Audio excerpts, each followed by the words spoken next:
Today, ang lulutuin naman natin ay homemade bite-sized steak. Ang part ng beef na gagamitin natin is beef sirloin. So this product is from Angus. It's a Canadian product. So this is 980 kilograms, pero kalahati lang yung gagamitin natin. So i-dry lang natin ng paper towel yung ating beef, both sides, para kumapit lahat yung mga ingredients.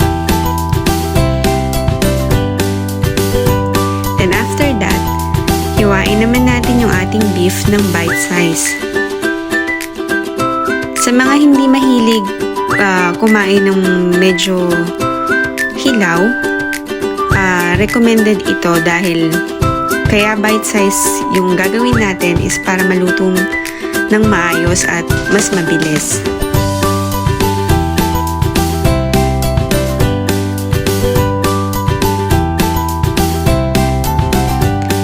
After nating mahiwa yung ating mga karne, sunod naman nating i-prepare yung ating white onion.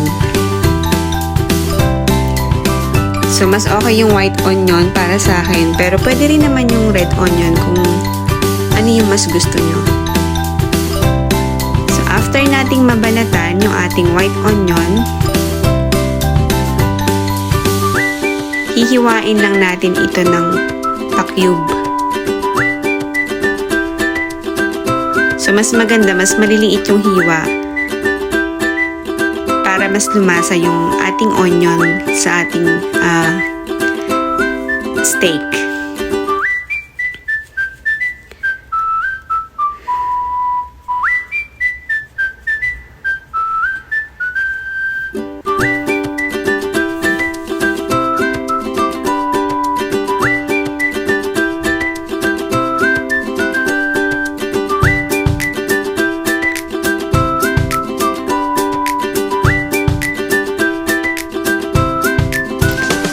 Then after nating mahiwa yung ating onion is i-prepare na natin yung ating frying pan. So iset lang natin siya sa medium heat.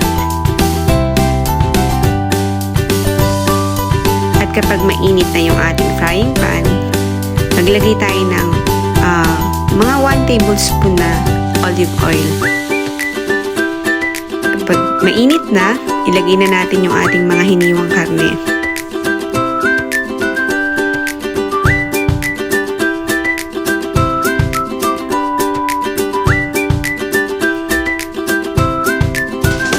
Kapag nailagay na natin lahat, hintayin lang natin maluto yung isang side. Then baliktarin natin yung other side naman yung ating lulutuin.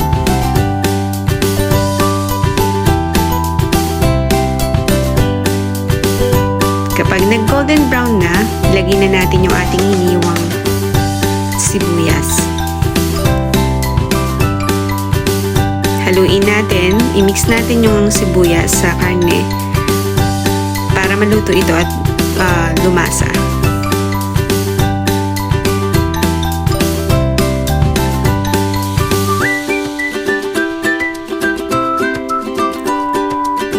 Kapag naluto yung sibuyas, ilagay naman natin yung 1 teaspoon na vinegar. Any vinegar can do. Isunod nating ilagay yung ating 1 teaspoon soy sauce, 1 teaspoon oyster sauce, 1 teaspoon brown sugar,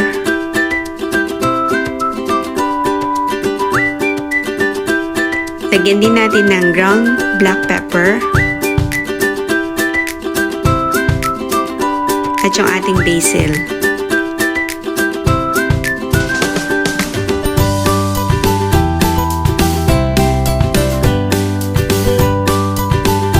Haluin lang natin lahat ng ito para mag-combine lahat ng condiments na inilagay natin.